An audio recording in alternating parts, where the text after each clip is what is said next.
come back. He'll come back today. Yeah, he's coming back.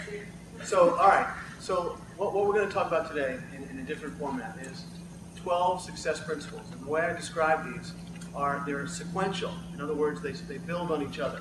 They're actually in order. And you can use this from two different perspectives. From the sports perspective, the lacrosse team perspective, or from your life in general, your career, your schoolwork, whatever. So what I'm going to try to do here in a short hour is work with you to go through the 12 steps. It's not a 12-step program. You don't have to stand up and say, "Hi, my name is Jamie and I have a problem." I'm not part of it. But I want your participation. I'm going to ask you, the reason these are blank is you have to tell me what they are. Let's get right into it. First one starts with AS. Think about this. If you were trying to improve something, if you were trying to become more successful than you are today, what's the first thing that you would do? Assess.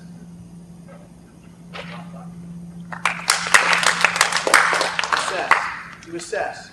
And when you assess something, and now in this case you're assessing yourself, what are the things that you think about?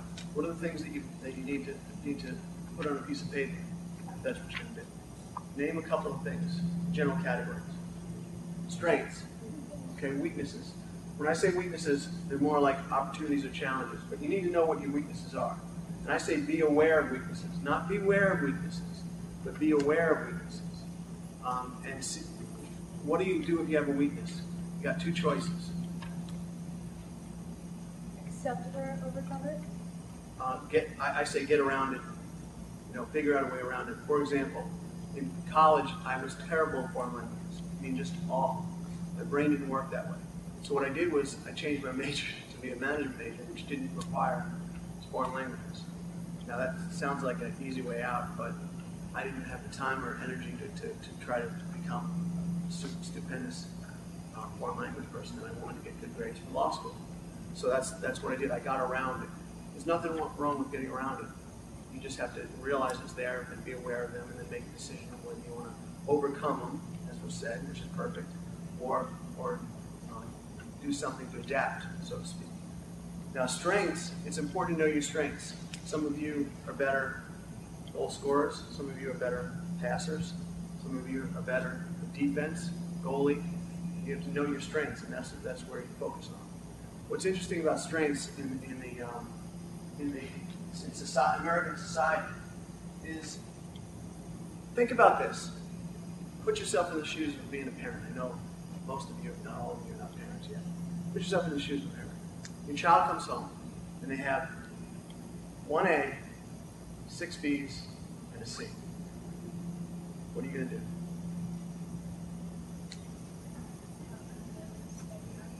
Study harder than what? Which? The C. Okay, good. There's no wrong answers here, except that. There's no wrong answers here. We're just, this is really relaxing. We're just going to talk about stuff. What? Might you get a tutor for the C? Okay, good. You get a tutor for the C. But the person, you don't get a tutor for the A, because they already have an A. So it's like summer camp in sports. You excel at lacrosse, but you're not very good at field hockey, so they send you a field hockey camp. No. Where do they send you? Lacrosse camp. In American society, in schoolwork, they don't focus on the fact that, hey, you're excelling at something, let's play to the strength. And let's get you a tutor for what you got the A in, so you can maybe become much better at that. In Israel, for example, they would get you a tutor for the A. So it's just a different way that society looks at things. But the American society looks at it the same way, because you get, for sports, for example, in the summer, you get the same. So that's, you're assessing strengths. So you need to know your strengths. You need to know your weaknesses. What else do you need to know? And this is in choosing any sort of let's just say ability, intelligence, and talents. You need to assess those. You need to put them down and figure them out. Okay? So that's assessment. And you need to do an honest assessment, whether it's assessing a teammate, if you're a coach, or whether it's assessing yourself.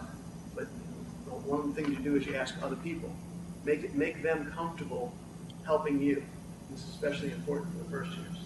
Make your teammates comfortable helping you.